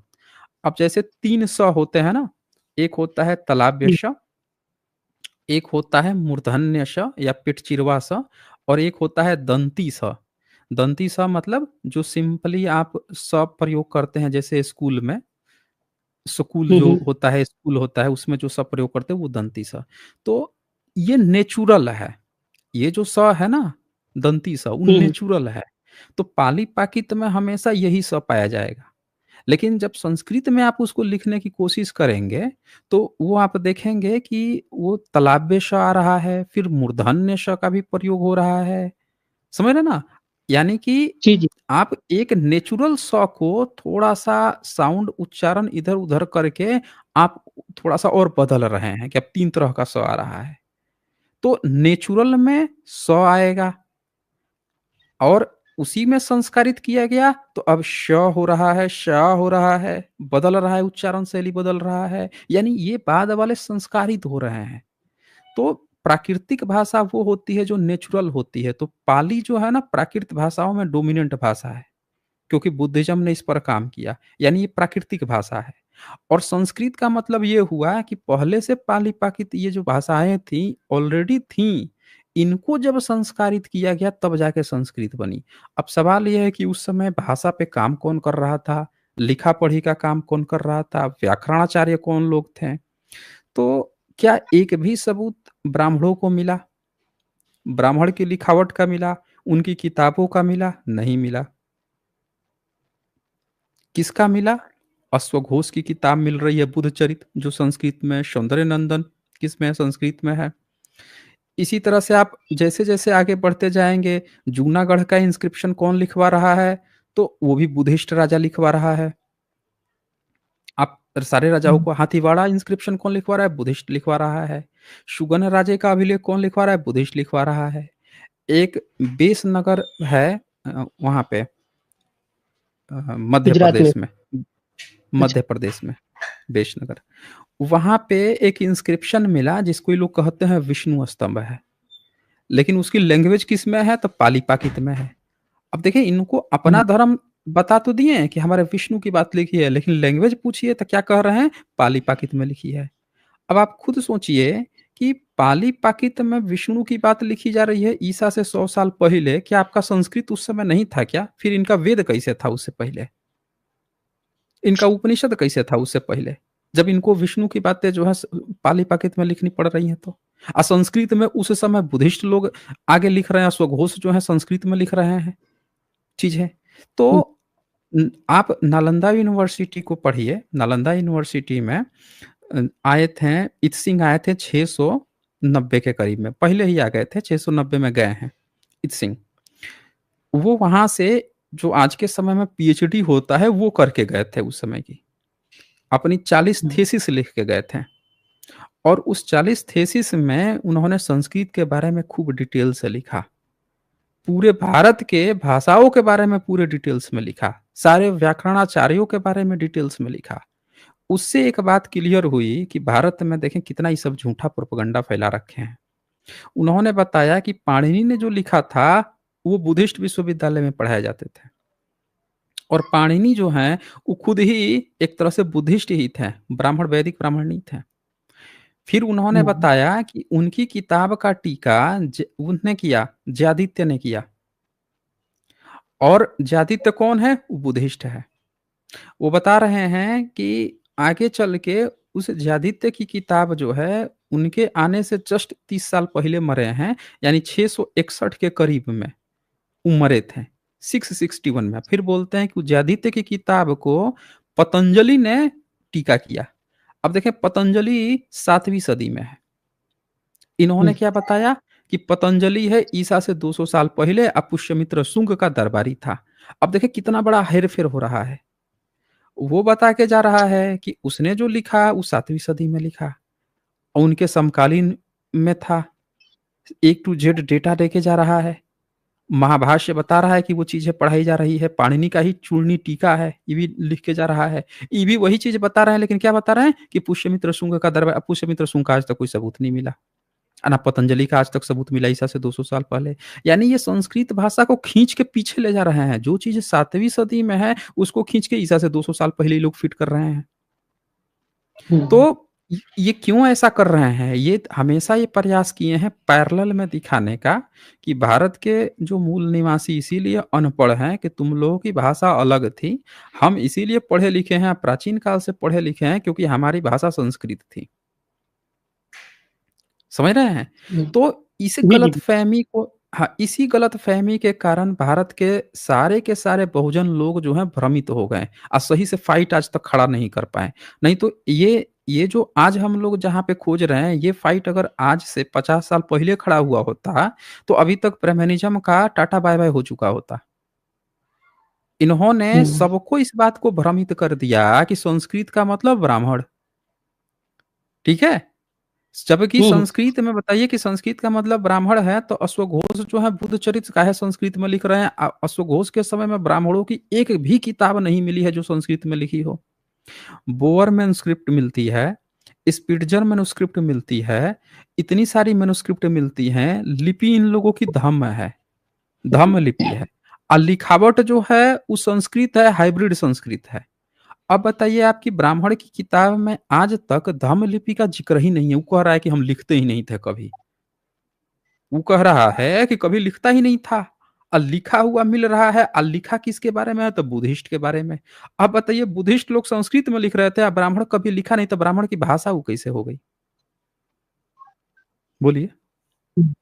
तो हमारे जो जी, भारत के इतिहासकार लोग हैं, ये लोग इसी गलतफ़हमी का शिकार हो गए हैं कि इन्होंने पूरी तरह से घुटने टेक दिए ब्राह्मणों के इतिहास के आगे। कुछ लोगों ने दक्षिणपंथी कुछ लोग जो हैं वामपंथियों के आगे। ये दोनों मिल के भ्रमित किया इस देश को। इन्होंने कभी नहीं जी, बताया कि जूनागढ़ अभिलेख लिखवाने वाला राजा बुद्धिस्ट राजा है और उसमें ज़िक्र कर रहा है कि मौर्यंस ने जो सुदर्शन का बाँध बनाया था, उसको फिर से मैं मरम्मत करा रहा हूँ। वो बुद्धिज़्म की बात कर रहा है उसमें, ये बात छुपा दी है। केवल प्रचार क्या किए कि देखो जूनागढ़ अभिलेख ना संस्कृत का है, संस्कृत का है। ये भी नहीं बता रहे हैं कि वो संस्कृत भी नहीं है, वो मिश्रित है। डेवलप हो रहा है, अभी तो संस्कृत बनी ही नहीं है। क्योंकि इन लोगों को एक प्रोपेगेंडा खड़ा करना था, एक लिंक देना था इन लोगों का कि संस्कृत जो है पाली-पाकित से पुरानी है और उसके लिए इन्होंने जो-जो मिसकंसेप्शन इस्तेमाल किए हैं, पहला कंसेप्शन कि कभी भी इन्होंने नहीं बताया कि संस्कृत डेवलप हो रही थी। तथागत बुद्ध के समय में पाली ऑलरेडी विकसित थी, प्रॉपर विकसित थी। और इसीलिए सम्राट अशोक का जो इंस्क्रिप्शन है, उसमें अलग-अलग क्षेत्र में प्राकृत भाषाओं में लिखवाया जाता है, तो देखिए वहाँ पे उनका प्रॉपर इंस्क्रिप्शन मिल रहा है, लेकिन आज तक संस्कृत का एक भी इंस्क्रिप्शन नहीं मिला उस समय का। संस्कृत डेवलप ही नहीं थी ही नहीं उस समय। तो ये चीज़ें अब सामने आ जाती है कि ब्राह्मण जो है शंकराचार्य के समय कुमारिल भट्ट जो है वो बुद्धिस्ट यूनिवर्सिटी में जाके पढ़ रहा है। भारत में जितनी यूनिवर्सिटी थी सब बुद्धिस्ट की थी। विदेश से जो लोग भी पढ़ने आए, वो क्या पढ़ रहे हैं? भारत में बुद्धिस्ट यूनिवर्सिटी में पढ़ के जा रहे हैं। क्या बोल रहे हैं कि हम संस्कृत पढ़ के जा रहे हैं, बुद्धिज़्म पढ़ाता है, बुद्धचरित हमको पढ़ाया जाता है संस्कृत में, त्रिपिटक संस्कृत में लिखा जा रहा है, विनय पिटक लिखा जा रहा है। सारा काम संस्कृत का बुद्धिस्ट कर रहे थे। ब्राह्मण कह रहा है अलबरूनी से 11वीं सदी में कि हम तो कभी लिखते ही नहीं थे, हमारी तो कोई लिपि ही नहीं है। अब आप बताइए कि सब सारा चीज़ सारे भारत में विज़िट करने वाले से लेके हर एक चीज़ लिखा हुआ, पढ़ा हुआ, लिपि जो ब्रह्म लिपि कहा जाता है, वो भी बुद्धिस्ट की ललित विस्तर किताब से पता चली। ब्राह्मणों के ब्राह्मणों के यहाँ उस लिपि का ज़िक्र भी नहीं है। तो हम लोगों ने कैसे इस बात को छोड़ दिया कि सारे सबूत जब हमारे फ़ेवर में हैं, हर एक चीज़ ही हमारी है, फिर कौन-सी ऐसी बात काट रही थी कि हमने पूरा खुल्ला उठा के सौंप दिया ब्राह्मणों को, ले भाई ये सब तेरी उपलब्धि है, हम लोग तो निठल्ले थे, निपड़ थे, मूर्ख थे। समझ रहे हैं रोहित अमित? जी, जी सर। बहुजन जो इतिहासकार हुए हैं, उन्होंने भी पूरा खुला ब्राह्मणवाद को सपोर्ट कर दिया कि हम शुरू से निठल्ले थे। भारत में अगर पढ़ाया जाता शुरू से कि भारत के जो जितने भी लोग हैं, इन लोगों ने हम संस्कृत आपको पढ़ाया गया, कालिदास का किताब पढ़ाया गया। कभी बुद्धचरित अश्वघोष का नहीं पढ़ाया गया, वो पढ़ाते ना। उनका सौंदर्य हुँ, हुँ। नंदन पढ़ाते ना, जितनी बुद्धिस्ट की किताबें थी, त्रिपिटक इनको नहीं पढ़ाया गया, रामायण महाभारत पढ़ाया जा रहा है, बताइए। सारे त्रिपिटक बुद्धिस्ट की जो त्रिपिटक है, सब संस्कृत में लिखी गई, धम्मपद लिखी गई संस्कृत में। अगर संस्कृत इनकी पुरानी थी, तो एक अपना ये किताब बता दें कि जो इन्होंने पाली-पाकित में संस्कृत से अनुवाद करके पाली-पाकित में लिखी हो, हुँ, अगर हुँ। इनकी भाषा थी तो। नहीं किए ना, लेकिन पाली-पाकित की सारी किताबें संस्कृत में अनुवाद की गई क्योंकि संस्कृत बाद में आई है, जो बाद में आता है वो पहले वाली भाषा का अनुवाद करता है। तो इस तरह से इनकी चोरी पूरी तरह से पकड़ी जाती है कि बुद्धिस्ट ही बनाए हैं, बुद्धिस्ट ही डेवलप किए हैं। आप इसको डिटेल्स में देखना चाहते हैं तो पहले की हमारी पुरानी स्ट्रीम रेशनल वर्ल्ड पे पड़ी है, उसको आप देखेंगे। मैंने पूरे सबूतों के साथ उठा-उठा के दिखाया है कि किस तरह से ये हमारी थी। अब पूरी तरह से अब तक के जो इतिहासकार हैं, खुल्लम-खुल्ला दे दिए ब्राह्मणों को, ले भाई तुम्हारा है। जबकि वो खुद उसको पता ही नहीं है कि इसमें लिखी भी जा सकती है, उसको जानकारी ही नहीं है, किसी राजा का, किसी के बारे में। हुँ? तो सर ये यहाँ पे चीज़ें हैं। हाँ, बोलिए। सर यहाँ पे अपने लिए फिर सवाल एक खड़ा होता है, तो ब्राह्मण की भाषा कौन-सी थी? एक्चुअली मैंने बुंदेलखंड एजुकेशन करके एक है यूट्यूब चैनल, अ, उनसे उनसे मैंने सुना हुआ था कि जो ये इब्राहिम जो है, इब्राहिम वही ब्रह्मा है, और इब्राहिम की जो वाइफ है सारा, सारा उसी को ही सरस्वती कहते हैं, और उसी सरस्वती के अंदर से सब आए हुए हैं। जैसे अपना ये नूह, कोई बादशाह आया हुआ था, कोई अलग-अलग उसमें से निकले हुए। फिर जो उन्होंने धर्म, उनमें से धर्म ईसाई धर्म शुरू हुए, यीशु का जन्म हुआ, और इब्राहिम की दूसरी जो पत्नी थी, उस पत्नी में से ये जो मुस्लिम धर्म की शुरुआत हुई, मोहम्मद पैगंबर ने। तो ये लोग उसका उनका कहना यही था कि उन्होंने ये इब्राहिम को ही ब्रह्मा मानते हैं ब्राह्मण लोग, और जो सारा है उसी को सरस्वती मानते हैं। देखिए, रोनित अमित, इसमें भी ये थियरी आप लेके जाएँगे ना, तो फिर इसमें कुछ गलतियाँ निकल आएँगी। क्यों? हुँ, क्योंकि बुद्धिज़्म में ब्रह्मा और इंद्र पहले से है। आप अगर ध्यान हुँ, से देखेंगे, तो हमारे पास ऐसे तमाम सबूत हैं, जिसमें जो बुद्धिस्ट राजा है, वो अपने को इंद्र कहता है, कि मैं तो इंद्र हूँ। इंद्र मतलब बुद्ध का प्रोटेक्टर, समझ रहे ना? हुँ, बुद्धिज़्म को प्रोटेक्ट करने वाला इंद्र। इन्होंने क्या बोला? इंद्र देवताओं का राजा है। इन्होंने लिखा इस बात को, लेकिन वो कौन से देवता थे, जो ये राजा बनने की कोशिश कर रहा था? ये चीज़ को छुपा दिया इन्होंने। इनका वैदिक इंद्र जो है, वेदों में जो इन्होंने इंद्र किया है, वो घोड़े पर जाता है। घोड़े पर बैठ के जाता है कृष्ण को मारने, घोड़े पर उड़ के जाता है कहीं भी। लेकिन आप देखेंगे इन्होंने पौराणिक जो देवता बनाया, उसमें इनका इंद्र जो है हाथी पर बैठा हुआ है, ऐरावत हाथी पे। गौर किया है कभी आपने? हुँ, जी सर। हाँ, अब गौर कीजिए उसमें कि इनका जब आप बात करेंगे पौराणिक देवता इंद्र को, तो देखेंगे घोड़ा से स्विच करके प्रमोशन मार दिए हाथी पर। कैसे भैया? कैसे? भारत में हाथी पाई जाती थी, हाथी पर बुद्धिस्ट राजा बैठता था, तो आपका जो है वेद में घोड़ा पे इंद्र घूमता था, और पुराण में आके सीधे-सीधे हाथी पर कैसे बैठने लगा? दरअसल इन्होंने कॉपी कर लिया बुद्धिज़्म का। इंद्र जो है बुद्धिस्ट राजा है, जैसे सम्राट हर्षवर्धन जो हैं, अपने को इंद्र कहते थे, कि मैं इंद्र हूँ, और बुद्धा का बीच में लगा के जुलूस बड़ा-बड़ा नगाड़े से निकालते थे, बुद्धिस्ट राजा थे। इंद्र जो है, इंद्राग्नि, ये सब बुद्धिस्ट राजा थे, डोनेशन इनके नाम लिखे हुए मिले हैं। सांची के स्तूप पे, भरहूत स्तूप पे, इवन इंद्राग्नि की भाभी ने डोनेट किया था महाबोधि महाविहार में, उसका वो मिलता है, लिखित सबूत इंस्क्रिप्शन मिलता है, डोनेशन दे रहे हैं ये। ये सब बुद्धिस्ट के नाम थे। इन लोगों ने क्या किया है, बुद्धिज़्म की ही चीज़ों को उठा के अपना बाप पिताजी घोषित कर लिया है, दरअसल। तो हमें इस बात को समझनी पड़ेगा कि ब्रह्मा कौन है? तो ब्रह्मा भी बुध को नमस्ते करता है। हम लोगों के पास इसके आर्कियोलॉजिकल एविडेंस है ना। ये एक भी सबूत दिखा दें कि बुद्धिज़्म में जब ब्रह्मा और इंद्र बुध की स्तुति कर रहे हैं, तो ये इंद्र की क्यों स्तुति कर रहे हैं फिर? कब से कर रहे हैं? क्यों नहीं इनका सबूत मिलता है? कोई आर्कियोलॉजिकल सबूत क्यों नहीं मिलता है? आप इस बात को हुँ, ज़रा गहराई से सोचिए। कि अगर ब्रह्मा और इंद्र जो हैं बुध की स्तुति कर रहे हैं, ये हमारे देश में आर्कियोलॉजिकल एविडेंस मिलता है। तो फिर इनका आर्कियोलॉजिकल एविडेंस क्यों नहीं मिल रहा है? एक भी आर्कियोलॉजिकल एविडेंस। ये खुद ही पूजा कर रहे हैं। फिर इन्होंने क्या करते हैं ये कि मैं आपको दिखा देता हूँ, वो चित्र भी दिखा देता हूँ। कोई भी यहाँ पे देख सकता है। और देखकर आप लोग खुद सोचिए कि आर्कियोलॉजिकल एविडेंस जो मिल रहा है, तो कागज़ की हम गपूण क्यों मानेंगे? हम आर्कियोलॉजिकल एविडेंस क्यों ना मानें? ये आपको दिख रहा है स्क्रीन पे? जी सर। हुँ, दिख तो रहा है थोड़ा-सा। हाँ, हाँ। दिख रहा है ना? हाँ, हाँ, इसका मैंने अब ये स्क्रीनशॉट लिया हुआ हाँ, अब देखिए हमें है सर। लिखा भी हुआ हुँ, है हुँ। कि relief with Buddha worshipped by Indra and Brahma, Gandhara region 2nd और 3rd century, institute of Chicago. तो रखा हुआ है ना, आर्कियोलॉजिकल एविडेंस रखा हुआ है। अब आप खुद सोचिए, समझ रहे हैं? आप जी। खुद बिल्कुल, बिल्कुल सोचिए सर। कि जब जब इंद्र और ब्रह्मा बुध की स्तुति कर रहे हैं, तो ये इंद्र की स्तुति क्यों कर रहा है? कब से हुँ, कर रहा है? कहने का मतलब ये है कि अगर इनका भी कोई सबूत मिलता, तो हम लोगों को पता चल जाता कि भैया इंद्र जो है पहले से था, इनके वेद में था। तो ये तो आज तक तो अगर वेद में इंद्र की स्तुति कर रहे हैं, तो एक तो मंदिर आज तक इंद्र का नहीं बनवाया, ना ब्रह्मा का बनवाते हैं ये।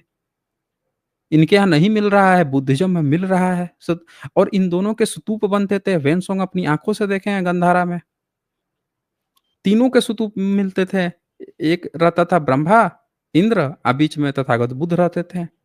तो आर्कियोलॉजिकल एविडेंस से ये पता चलता है कि हर एक चीज़ बुद्धिस्ट की है। ये संस्कृत भाषा भी बुद्धिस्ट की है। ये सारे जो गॉड का जो कॉन्सेप्ट है, ये सब बुद्धिस्ट का है। ब्राह्मणिज़्म ने क्या किया है कि बस बुद्धा को एलिमिनेट कर दिया है हर एक चीज़ में से। जो साइड वाले हैं, इन सबको देवी देवता मान रहा है।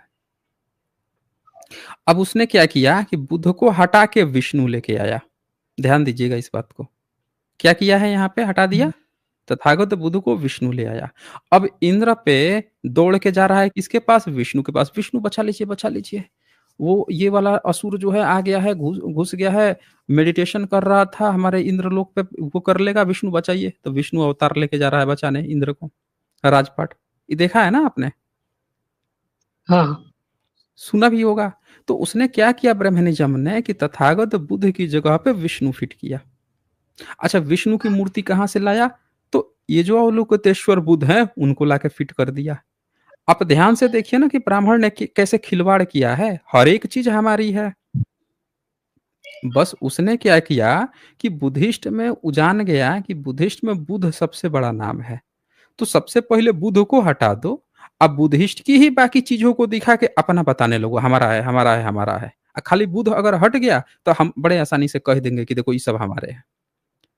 अब बुद्धिस्ट लोग क्या सोच रहे हैं कि इंद्र है मतलब ब्राह्मण का है, ब्रह्मा है मतलब ब्राह्मण का है।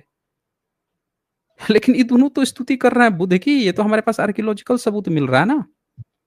एक भी ब्राह्मण दिखा दे हमको सबूत कि जब वो स्तुति करता था इंद्र की, ब्रह्मा की, वो तो इनकी मूर्तियां बनाना छोड़ दिया, क्योंकि ये बुद्धिस्ट के थे इसलिए नहीं बनवाता था। समझ रहे हैं? राम कृष्ण की जी, एक भी मूर्ति आपको प्राचीन काल की नहीं मिलेगी। ब्रह्मा विष्णु महेश की नहीं मिलेगी प्राचीन काल की मूर्ति, क्योंकि ये सारी चीजें बुद्धिज्म के थे। यही चीज है। जी। जी सर।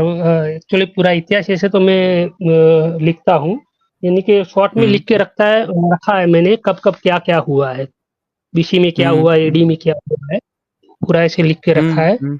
और आपके काफ़ी सारे मैंने वीडियो अब में देखता हूँ अभी 2 अब साल से तो। एक चीज और, एक चीज और सोचिए। जी, हमारे जी, हमारे इतिहासकार लोग इतना गजब के इतिहासकार लोग हैं कि पुष्यमित्र शुंग को ईसा से 200 साल पहले दला दिए, आके वैदिक धर्म की स्थापना कर लिया। अब बताइए, ये जो शिल्प कला है, ये है सेकंड सेंचुरी या थर्ड सेंचुरी की, ये वाला, है ना? तो बताइए कि जी। पुष्यमित्र शुंग ने जब स्थापित कर दिया वैदिक धर्म, तो ये बताइए कि इंद्र ब्रह्मा तीसरी सदी में बुद्ध की काहे नमस्ते कर रहे हैं? उससे भी बड़ी बात कि चौथी 5वीं सदी में फ़ाहियान जब आते हैं, तो उनको चारों बगल बुद्धिज़्म दिखता है। वेनसोंग जो हैं आते हैं 7वीं सदी में, तो बुद्धिस्ट विश्वविद्यालय में जाके पढ़ाई कर रहे हैं। इत सिंह पढ़ाई कर रहे हैं 7वीं सदी में बुद्धिस्ट विश्वविद्यालय में। वो जब स्थापना कर ही दिया वैदिक का, तो उसके बाद से बुद्धिज़्म के ही विश्वविद्यालय क्यों थे? इनके हिंदू के या वैदिक विश्वविद्यालय क्यों नहीं खुले? समझ रहे हैं मेरी बात को? जी, जी, बिल्कुल सर।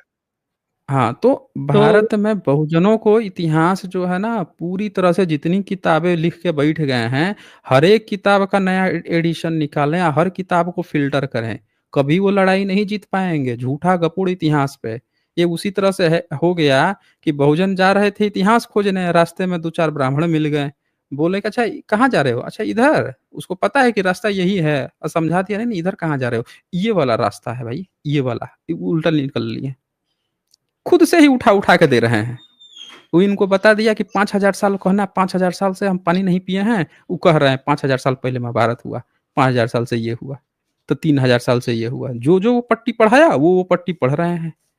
अब खुदाई हो रहा है, कोई भी व्यक्ति विदेश में कोई रिसर्चर बैठा होगा, जब देखेगा कि यार फाहियान तो 7वीं सदी में बुद्धिस्ट विश्वविद्यालय में भारत में पढ़ रहा था, ये कह रहे हैं सब कि 3000 साल से शोषण हो गया है, 5000 साल से शोषण हो गया है। वो क्या कहेगा? कि ये खुद ही शोषित व्यक्ति ही खुद गलत बता रहा है। शोषित व्यक्ति जब तक सही बात नहीं बोलेगा, तब तक वो कैसे उसका इतिहास पूरी दुनिया में मान्यता मिलेगा? दूसरों की सिम्पैथी हासिल भी आप तभी कर पाएँगे ना, जब ऐतिहासिक रूप से आर्कियोलॉजी से आप सही होंगे। आप जाके कहेंगे कि हमारा 5000 साल से शोषण हो रहा है, 3000 साल से शोषण हो रहा है, और वो जो वहाँ का रिसर्चर होगा कहेगा कि अरे यार ये क्या माइथोलॉजी वाली बात कर रहे हो, सुनेगा ही नहीं। कहेगा ये सब है, कोई बात नहीं सुनेगा फिर वो। सच होना ज़रूरी है। मेरी बात समझ रहे हैं रोहित अमित जी? जी सर। सर एक सवाल यहाँ पर मेरा है कि हुँ, हुँ। ब्राह्मण को मैं कहाँ पे यानी किसी सदी में रखूँ कि जिस टाइम पे ब्राह्मण का आना हुआ? देखिए, ब्राह्मण क्या जो है ना वो आपको 5वीं 6ठी सदी में भी नहीं मिलेगा। हाँ, समझ रहे हैं ना? 5वीं 6ठी सदी में भी आपको कोई ब्राह्मण नहीं मिलेगा। लेकिन आपको ये ज़रूर मिल जाएगा कि 7वीं सदी से 6ठी सदी से जो ब्राह्मण हैं, वो भारत में घुस चुके हैं, घुस के बुद्धिज़्म की प्रैक्टिस कर रहे हैं, ये आपको ज़रूर मिल जाएगा। अच्छा। हाँ, जैसे जब सिकंदर आया था ना, जब सिकंदर आया हुँ, था, हुँ। सिकंदर के बाद से बड़ी तादाद मात्रा में ग्रीक से होते हुए भारत में, ईरान से होते हुए, जब सम्राट अशोक ने ईरान तक अपनी फ़तह हासिल कर ली, हिंदुकुश पर्वत तक कर लिया, ईरान की सरहदें जब भारत में रही थीं, तो प्रचार-प्रसार के लिए बड़ी तादाद मात्रा में सब भारत में घुसे हैं सब। समझ रहे हैं ना? और वो घुस के जी, जैसे-जैसे घुसते गए हैं तो किस माध्यम से? ऐसा नहीं है कि अचानक से सब घुस गए उसी समय।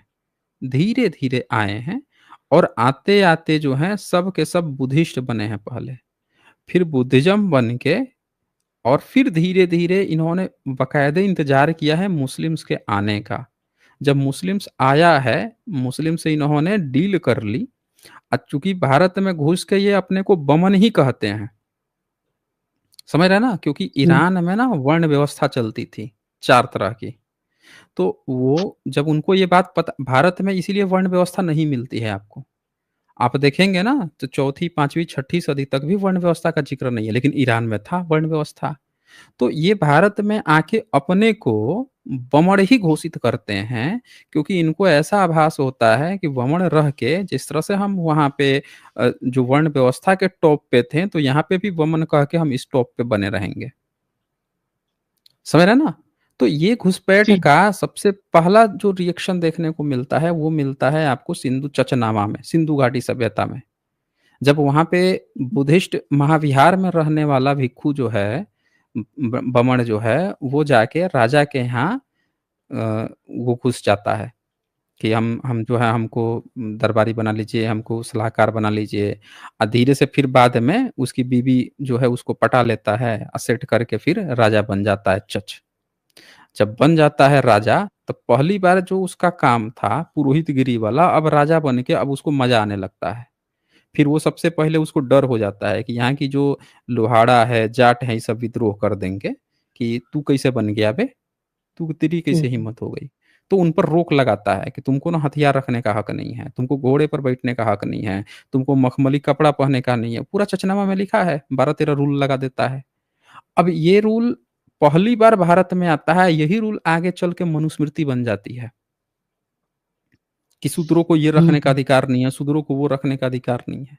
तब तक भी भारत में मनुस्मृति का नाम नहीं है, याद रखिएगा। तो ये यहाँ से ये पता चलता है कि पहली बार जब ये इसमें घुसता है, तब कैसे-कैसे भारत का पैटर्न चेंज हो रहा है। फिर कासिम जब हमला करता है, तो कासिम से जब ये डील कर लेते हैं, डील करने के बाद से वो क्या कहता है कि तुम पीढ़ी दर पीढ़ी तुमको सारी चीज़ें वो मिलेंगी, जो तुमको दाहिर के समय मिल रही थी। वो सारी चीज़ें हम देंगे। तुम हमारा वफ़ादार बन के रहो। ये वफ़ादार बन जाता है। और तब से लेके ये मुस्लिम का हमेशा से वफ़ादार बना रहता है। जान जाता है कि मुस्लिम्स जो हैं वफ़ादारी में ईमानदार हैं, जो हम वफ़ादारी करेंगे तो पूरा इनाम देते हैं। सब चीज़ हमको रुतबा दे रहे हैं, हर एक चीज़ दे ही रहे हैं, तब से वो उनका वफ़ादार बन जाता है और तब भारत में देखिए बड़ा आसानी से गुलाम हो जाता है भारत। उनकी मजबूरी में जो क्षत्रिय कुछ हैं, वो भी जाके उनको मिलना पड़ जाता है क्योंकि सारा भेद वो जानता है, खोल दिया उनके सामने, कहीं के नहीं रहे। कहीं के नहीं रहे तो इनको भी घुटने टेकने पड़ जाते हैं। सोचते हैं कि यार जो धर्म कर्म बता रहा था वही जाके वहाँ पे घुटने टेक दिया तो हम लोग क्या हैं? वो भी घुटने टेक देते हैं। और भारत के सिर्फ़ एससी, एसटी, ओबीसी यही लोग नहीं जाते हैं उसमें। भले अछूत बन जाते, पिछड़ा बन जाते, बहिष्कृत कर दिए जाते हैं, ये अपना धर्म नहीं त्यागते हैं। इसीलिए इनकी बुरी दशा हो जाती है। जो-जो वहाँ पे जाके अपना-अपना घुटने टेक दिया, देखें वो दोनों मलाई मार के बैठ गया। तो ये हकीकत है भारत की। अब इस चीज़ को लोग जान ना जाएँ इसके लिए ही तो हमको हिंदू बताया गया। नहीं तो बता दीजिए कि जब फाहियान आया था, जब फेन सॉन्ग आया था, इत्सिंग आया था, मेगास्नीच तब ना हिंदू शब्द नहीं था। तो हमारा धर्म हिंदू कैसे हुआ? मुस्लिम आया तब बताया गया ना। यही सारी जी, जी, कहानी तो बिल्कुल। छुपाने के लिए हिंदू कहा गया है ताकि आप जो है मुस्लिम से पहले का भारत का इतिहास मत जानिए। मुस्लिम से पहले हम भारतीयों का क्या धर्म था वो मत जानिए। मुस्लिम ने हमको हिंदू कहा तभी से जानिए यही हमारा इतिहास है। इसका यही मतलब हुआ हिंदू कहने का। और मुस्लिम्स के आने पर ही इसने संस्कृत पे कब्जा किया है। तो संस्कृत अब सबसे पुरानी हो गई। फिर आपको बताया जाएगा एलीट क्लास की थी, तो उसकी क्लास थी। अब बताइए कितना झूठी बात है, एलीट क्लास कर रहा है। एलीट क्लास की होती तब बुद्ध चरितम जो है भारत के 5 भागों में वंदना होता सुबह-शाम। इत्सिंग लिख के गया है 690 में कि बुद्ध चरित्र जो है समुद्र के सारे द्वीपों में भारत के 5 भागों में 5 भाग में भारत को डिवाइड किया गया था। उस सब में सुबह से शाम तक जो है बुद्ध चरित्र पढ़ा जाता है। आम आदमी पढ़ाता है, वो तो संस्कृत में है, कैसे लोग पढ़ रहे थे? मतलब प्रॉपर संस्कृत नहीं है, जो आजकल का संस्कृत है, पाली-पाकित डेवलप वाला है, तो कैसे पढ़ रहे थे? तो ये एकदम झूठा फेंक ब्राह्मणों ने फैलाया कि संस्कृत पर ब्राह्मणों का कब्जा है ताकि वो ये साबित कर सकें कि भारत का सारा इतिहास सिर्फ़ ब्राह्मण जानता है, उसी से रिलेटेड है। बाकी सब तो बेवकूफ़ लोग हैं यहाँ पे। ये कब्जा करने के लिए प्रोपेगेंडा फैलाया गया। समझ रहे हैं? जी, जी, सर। हाँ, ठीक है फिर। हाँ, ओके। सर एक सर आपके पास जो अभी जातक कथा की जो किताब है सर, अब जो हुँ, जातक हुँ। कथा भी आपने सुना, तो सर मुझे चाहिए तो कहाँ मिलेगी सर? आप प्रयास कीजिए, आपको आनंद भदंत कौशल्यायन की अगर मिल जाता है जातक, तो उसका हुँ, कहीं से जुगाड़ कर लीजिए। अच्छा, यानी कोई कॉन्टैक्ट नंबर ऐसा कुछ नहीं हो सकता है ना? हाँ, हुँ, ऐसा नहीं हो सकता है। आप क्या कीजिए कि हुँ, वो देख लीजिए अगर कहीं पे मिल जाता है, तो वो ले लीजिए फिर। ओके और एक सर रिक्वेस्ट है, एक रामदेव पीर आपने नाम तो सुना ही होगा राजस्थान में, हुँ, हुँ। रामदेव पीर जो मंदिर है ना, सब जगह पे फैले हाँ हुए जी। जो थी। हाँ, तो उन पर एक हुँ, बार हुँ। आप बनाइए, क्योंकि ठीक है जी। कुशल मेघवाल करके उनकी एक किताब है, मेघवाल बाबा हुँ, हुँ। रामदेव पीर, फिर एक बाबा है राम प्रकाश आचार्य, उनकी हुँ, किताब हुँ। है।